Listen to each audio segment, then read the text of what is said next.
So, tis the season. Tis the season for kids to go back to school. Tis the season to start decorating for Halloween. Tis the football season and getting excited about our fantasy and real life teams.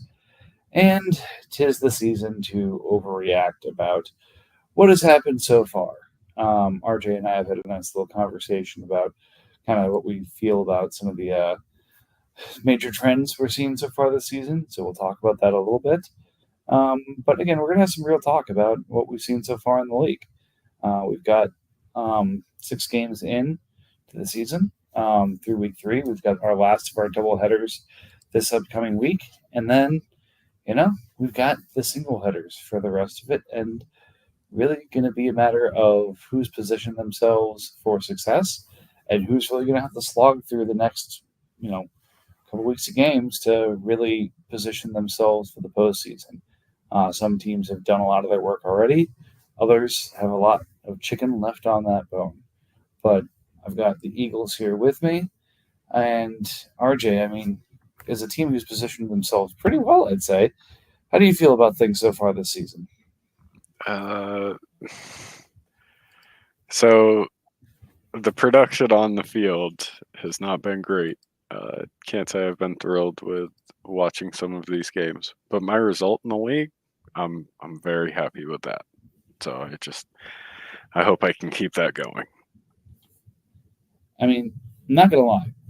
I was optimistic about your team, but I did not have on my bingo card that you and the Jets would be the last undefeated teams in the league. That's a bit of a surprise. But again, we'll get to the specific divisions here in a little bit. I think we'll just kind of go division by division, talk about where things stand. Some probably merit a little bit more conversation than others.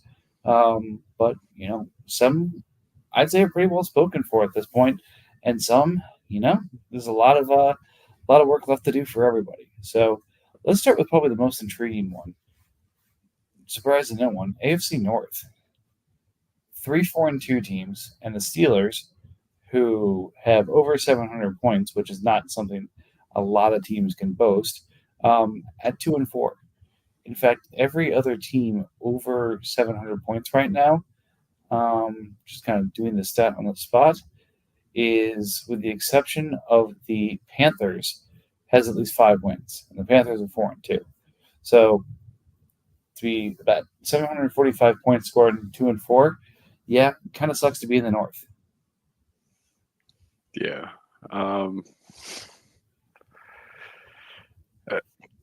There's a couple of divisions like this, but I think it was just a matter of the schedule. If the schedule is slightly different, those records are different. Everybody's been scoring an insane amount. So, just did you get lucky and play your division mate that scored less than you this week? Yeah, and outside of like the 4 or 5 of us who are trying to keep the scores low for team building reasons, points kind of, like you said, all over the place. Right. Go ahead. Bengals has 814 points, and like he lost both of his division games in week 1, but he would have outscored all of those teams the next 2 weeks. So that's what I mean on just unlucky. He played them the 1 week out of the doubleheaders where he wasn't the highest scorer. That's true. So again, looking at the other part of the division, Ravens, Browns, and Bengals. I forget, who did you pick? Whatever. We can look it up if we need to. But at this point, I feel like each of them have kind of a pretty major flaw. Who's your pick between the 3? My pick's the Bengals. Gotcha. Yeah, Ravens are, I think, living that Darnold life now, which starting out well, but we've seen this movie before. I think folks who bought into him a couple years ago with Carolina might have a few things to say about people calling him MVP right now. Kamara is looking like he's a little bit banged up, and Wilson certainly is not starting in in Pittsburgh, so that's difficult. Um, then yeah, you mentioned the Bengals, so Yeah, I just look at it as the other two teams are 4-2 with like with some types of like this person's going off, or various things like that. Where the Bengals, like, you look at the majority of that roster and you're like, Joe Burrow's been hasn't been too impressive. Bijan's been all right, but it's like we've yet to see a 20 carry game out of him. Wilson's been, slightly above average. So it's like when all of Bengals players are at their peak, like, that team is probably going to be at least a tier above the other two. that's fair. Moving down to the South, we all expected the Titans to jump in front in this division. Even with the loss of Christian McCaffrey, he's hanging on just fine at 5-1. Texans showing strong at 4-2. Jags at 2-4, and Colts at 1-5, picking up a surprise win early on. Yeah, it's interesting that the Texans made their moves, moved some capital into the middle. We were kind of concerned for him probably after week one because of what they've done with the. Sorry, I lost my train of thought. No, you're fine. With Texans, like, the biggest thing is Titans has the depth, and that's kind of why he's in the driver's seat. That's right. No, I'm sorry about that. Yeah, we're telling him to go get Daniel Jones, and despite his tough start, he's recovered pretty well. Mm-hmm. Jags at 2-4, not super surprising. Has Mahomes, has Kyron, both have been blowing up.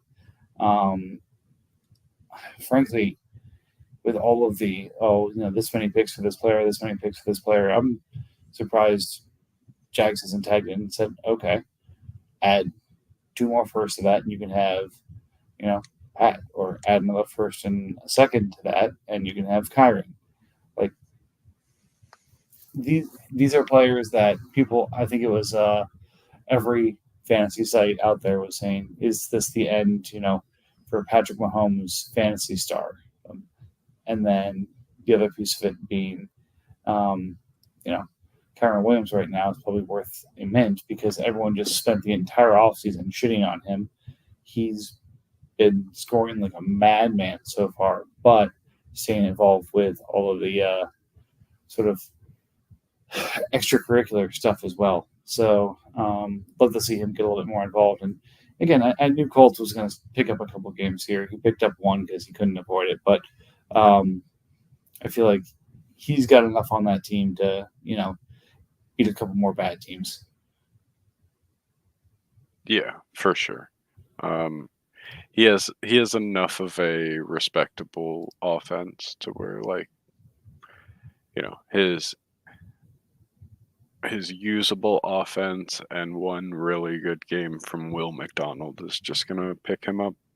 I don't want to call him unnecessary wins. I don't think he's angling for the first pick overall, but it may make him the 7th pick instead of the 5th pick or something like that. So yeah, I don't think he cares because I don't think he has his first anyway. So okay, then I'm sure he doesn't mind those extra wins then. Yeah. East, as mentioned, Jets at 6-0, Bills at 3-3, Pats at 2-4, and Dolphins at 0-6. Kind of what we said. Jets, Bills are interesting, but don't really constitute a front of line option for you. No, the Bills consistently are getting like 90 points from their defensive end, so he's being dragged, like, kicking and screaming to 500 record, and like that's kind of what we expected. Yep. Pats at 2-4, and with 206 million spent, I mean, that's impressive. That's only I think about 5 or 6 million left, or maybe 7 in terms of cap space. Now, granted, his wild spending spree is a big part of that. I think he'll be in a tough spot tonight because he won't be able to spend 30 million again unless he's cutting one of those two primetime players. But we'll see. Yeah, that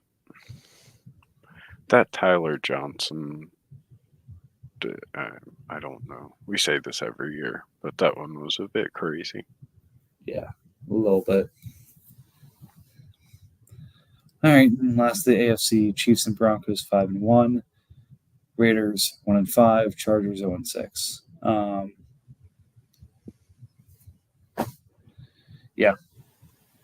Well, I mean, the Raiders at 1-5, I think, is surprising. I thought he had maybe one more year of contention in him, but the lack of a running back, and I think a lot of his offense not performing at the level that has been expected. Oh, he has a running back. I'm pretty sure he has a top 10 running back right now. Does he? Yeah, Charbonnet. Oh, yeah, I guess he is top 10 right now. He's number 4. Oh, my God. Yep, that's insane. 612 points, and he's 1-5. I'm just looking here. I don't think anyone else outside of the Steelers who's over 600 points is under 500. Oh, the Bucks, but we'll get to that. Yeah, his first 2 losses were he lost to the Chiefs when he scored over 200. He lost to the Broncos the next week, scoring over 200, and was edged out by the Texans in week 2 also. Yeah, he's put up over 200 and just played against teams that have, Well, I mean, like close I said, to 300. You can try and climb back in, but Chiefs and Broncos at 5-1, Jets at 6-0, Texans and Titans 4-2 and 5-1, and then 3 teams from the north at 4-2. So he's got at least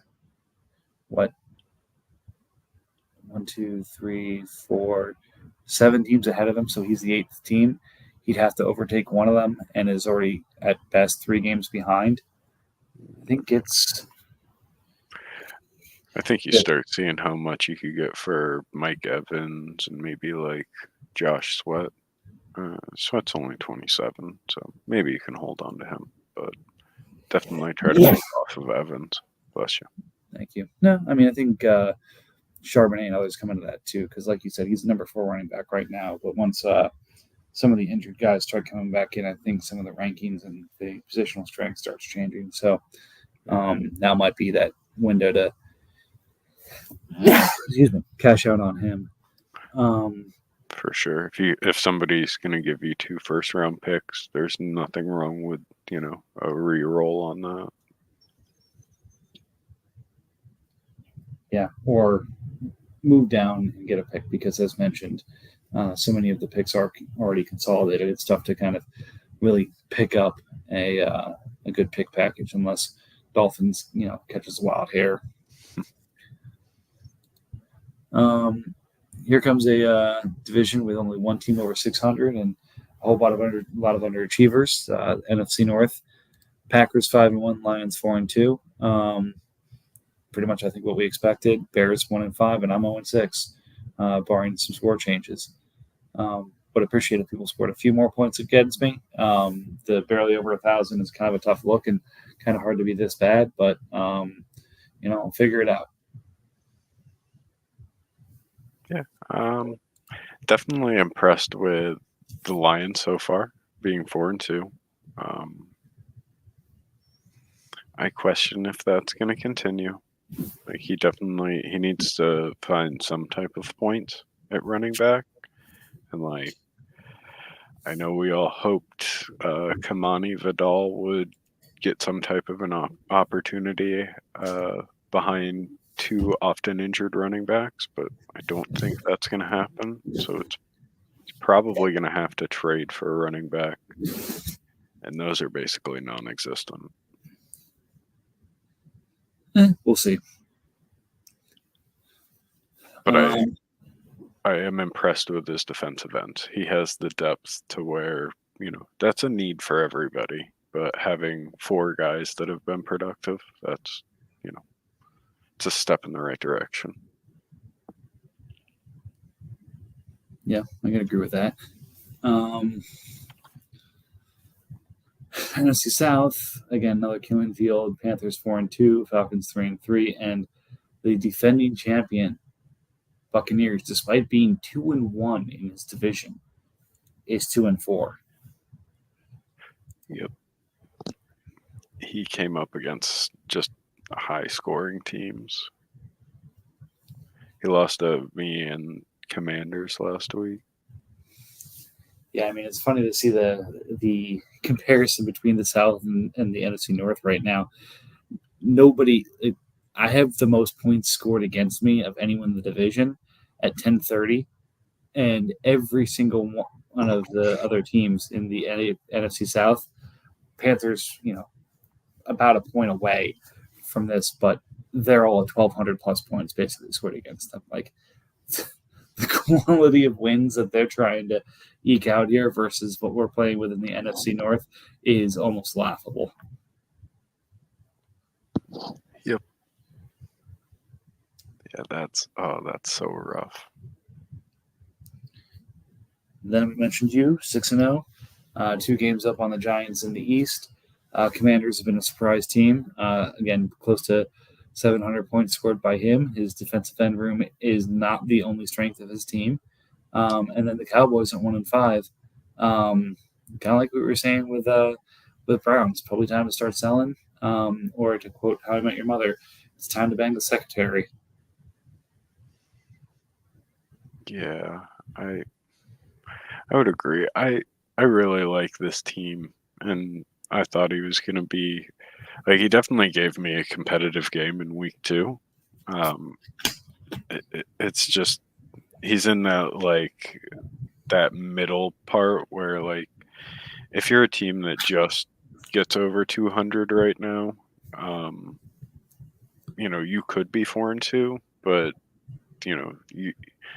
you're just as likely to be 2-4, 1-5.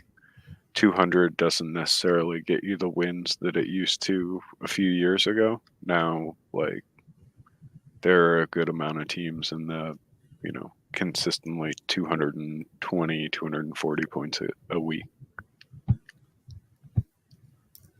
Very, very true. Moving over to the NFC West, Seahawks leading that division with a surprise loss, so 5-1, and then 3 teams at 3-3. Again, I got to give it to Cardinals. 330 points scored and 3 wins. That's just well done, and/or tough break against probably a weaker schedule, but still. Did he just play against all the other tanking teams and they just, It looks like it.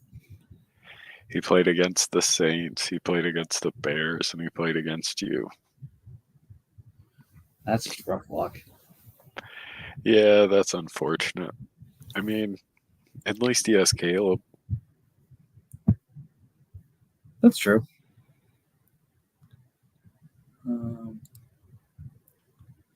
All right. That's kind of where we're sitting at in the league.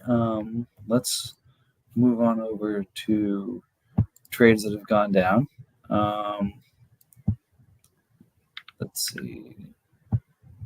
Last time we did this was 2 weeks ago. Mm-hmm. Sounds about right. So I think it was before we saw the Patriots trade, right? We did see that. Everything would start on Thursday, September 12th. Okay, that makes sense. All right, so Michael Jackson for Boogie Basham and Tyson Campbell. Is Jackson that much better of a corner? No. Scored mean- 31.4 points last week. Holy shit. Well, that's pretty decent. Yeah, both these guys haven't put up points, so I guess good on Bucks. Yeah, go get them. You continue to dump me defensive linemen. I picked up Jean Baptiste from you that Wednesday and picked up Daniel Ukulele on Thursday.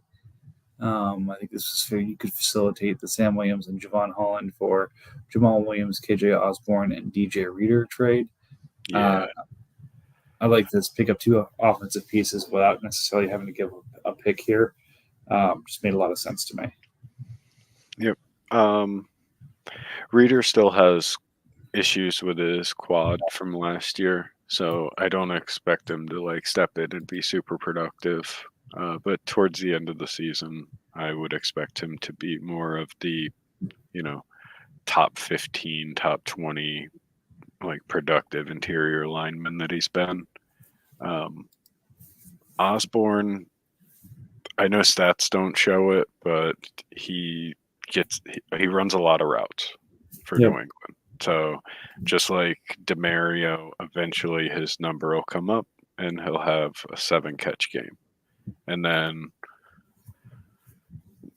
like we said, Jamal Williams is garbage time player. So I need carries somewhere. And that seemed like a reasonable place to also put salary cap. I didn't like having a $7 million safety, regardless of how highly I think of him. That didn't feel like a good idea. So I'd prefer a not very productive $7 million running back instead. Yeah, and Saints is pretty happy being kind of the pawn shop for teams right now. So he'll find a way to flip him and kind of let him do the work for you. Yep. Then Saints turning 2-4 to Bears for Jameis. Could be a smart buy right now. I think Jameis got in there for a couple plays last week, right? He's had a couple of attempts both the past 2 weeks. I don't know. I don't think that they're going to replace Watson anytime soon, but he's not great. So if there's any type of small nagging injury that he has, there's a high likelihood that they could just shut him down and give Winston the nod. So for 2/4, that's a fantastic gamble. Yeah, I mean that's the thing that I've enjoyed about what Saints is doing is he's putting a bunch of bets out there. He's pawn shopping a little bit, but he's placing some fun bets. Yeah, he's not picking up wins, or he's not gonna be like a competitive team. So why not, instead of just sitting on those picks, why not gamble with them? Worst case scenario, you can sell off these players in the off season for some amount of what you paid for him if they don't hit. If he doesn't flip them in season for a profit. Yep. The Ravens picking up Mike Hughes for a 5th. Hughes has been double digits every week at the corner position, so that's a nice little grab. Mm-hmm. James Houston getting dumped on the Colts, taking that contract on for a 5th, so $14 million for a 5th. Fair deal. If not, maybe a little bit on the nicer to Saints side. But yep. Speaking of dumps, Stone Smart, Jesse Lakuta, Caleb Murray, and the Broncos 5th in that dump. Again, good for you. I really stared at this next one for a while when it happened last week. And I think so much of this deal depends on what you think happens to Tua next. So, Sam Darnold, Tyler Algier, Jordan Mason, and the Texans 4th for Tua, Tanner Hudson, Jalen Ramsey and the Ravens 26 first. If you think Tua has a 50-50 shot at returning to the player he was, this is a great deal for the Rams. If you think Tua's got a 20% shot of returning to what he was, I'm okay with this trade. But if you think that Tua truly should consider walking away from the game, and or the NFL should somehow intervene from a players' association, player safety perspective, then I hate this for the Rams. So I guess it's whatever bucket of those you fall in. I mean, I think this is a win for the Rams. I mean, I was frustrated because I was going after Jordan Mason to complete my collection of San Francisco running backs at one point, and I feel like I offered something equivalent to the Ravens pick that he got, but I understand, if he values Tua like that would definitely push things over the edge.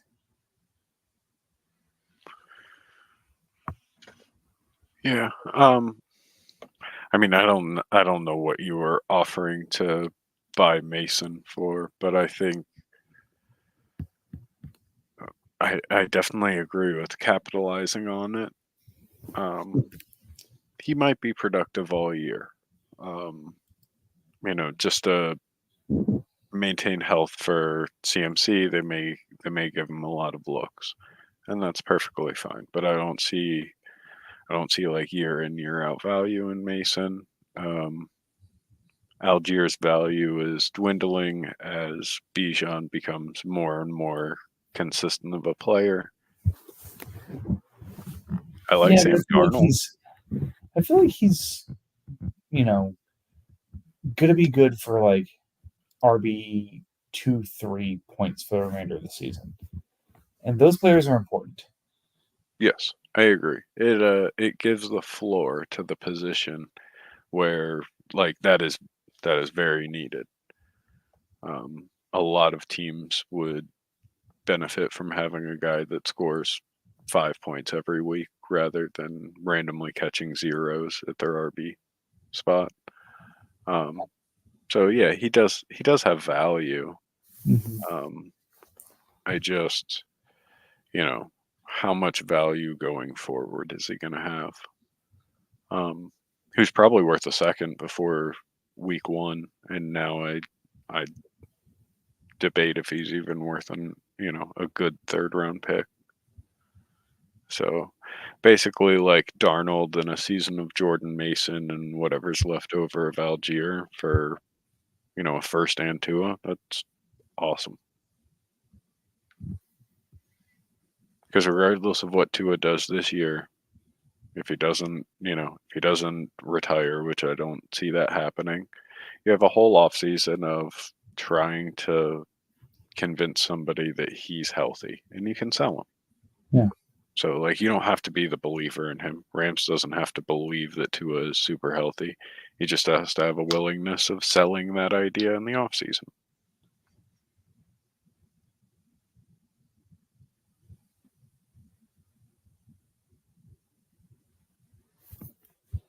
All right, moving right along.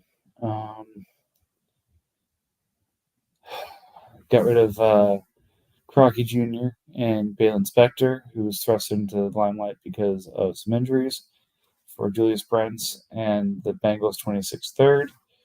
I'm happy to sell out of a 5th round pick and a free agent guy. And picking up a 3rd and a corner I've liked for a while. So makes sense to me. I'm kicking myself on both of these players, but definitely a good pickup by Bengals. Yeah, I mean, those players seem to be in a good position. I took the risk to bring them on, and I'm getting paid a little of it. But both players have a position to pop and be worth far more to him than others. So again, good trade. Kicker swap. I'm not going to read it. Boo, there should have been a pick involved. Let's see, Keontae Ingram for free. Trey Palmer for DeAndre Carter. 2 fourths and 2 fifths. Thomas Booker from me for Mike Kaminsky and the Tampa Bay fifth. I hate that trade. Mostly just because I'm jealous. I'm a huge fan of Booker. I liked him coming out in the draft, and I'm glad to see that he's productive somewhere. But it makes me sad that another competitor has him.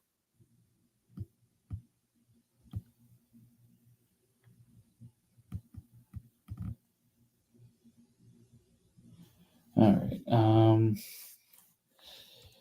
Yeah, and I mean, look, Booker was another free agent ad for me. Kaminsky, we'll see what happens. Might be nothing, but at some point, he's a D tackle that has position eligibility as a D end. So we'll see if anything else really comes from it for him. AJ Terrell for a fifth. Jalen Brooks for a fifth. Big one here, Commanders and Broncos. Derrick Henry and Tyler Lockett for J.K. Dobbins.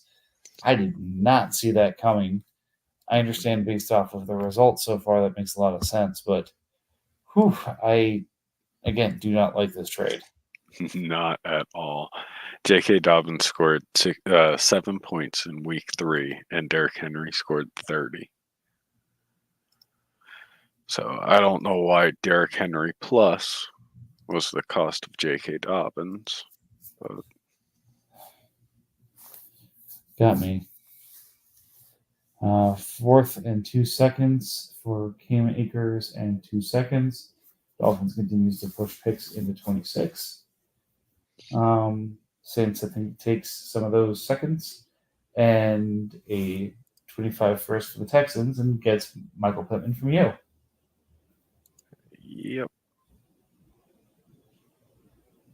I don't know. Do we want to go in depth on how terrible the Colts passing game is? I mean, we can. We talked about this a little bit earlier. Anthony Richardson can't hit targets that stand still because he's too inaccurate. So he needs guys that can chase after the ball when he throws wildly inaccurate passes. And that's not Michael Pittman. So, sure, he's going to get 7 to 9 targets every game, which is also a decrease from his 10 to 12 that was last year. Yep. And he's going to probably catch 45% of those. Because if I don't believe those two mesh very well. I think Adonai Mitchell and Alec Pierce, they are the type of guys to run down overthrown balls, where I just don't see it in Pittman. And I'm sure Richardson will turn it around and become a little bit more accurate and a little bit more suited for the NFL game. But I have questions on if it's going to happen this year. So I'd much rather cut bait on a Pittman right now while he's worth, a decent amount of value. I could take that first and the 2 seconds, and that could be 3 quality players on my roster. Yeah, I feel like a lot of owners struggle with this kind of move. It's, hey, I value this player a lot. I paid a lot for this player, but, pivoting now versus waiting and finding yourself in a much worse position to pivot from. It's a good move. Manuel Wilson for Justin Jones, Victor Ngunje, Demir fourth, yep, and Abe Brown's fourth. Look, everyone's getting activity, targets, rushes in the Packers offense. Good for him. Yep. Yeah. Hopefully, when everybody's healthy, Emmanuel Wilson still gets those looks. He looked good, but just a matter of like if he will retain those. I mean, at this cost, it's a great deal, and like I'd imagine the majority of those picks were to get rid of that Justin Jones contract. That's also fair. Yeah, it's 2 years on a guy that just tore his was it tricep, so he's out for the season. All right, we got a punter trade and a kicker trade, which I refuse to do anything. They should at least have a 5th-round pick attached to him. These tanking teams shouldn't be giving away those type of players for free. Yep. All right. That kind of covers where we are. Just the two of us, so I don't think we need to go super deep on this. We'll see if we can get a larger population next week. I know my attendance has been spotty every other week to start the season instead of every week, but we'll try and get back into a routine here. We'll wrap things up kind of mid-season view, and then once we're done with the double headers and, start focusing on the trade deadline and what teams need to be doing what and who they should go shopping with. But any closing thoughts, RJ? I don't know. I'm buying stuff. Other than that, good luck to everybody. Yep, I'm selling stuff, but it's cheap stuff, and everyone's got a bunch of that right now. So we'll see what comes together. But as mentioned, thanks for joining, and best of luck this weekend for those trying to win, and best of luck to those who, in the meantime, are hoping the stat corrections go their way.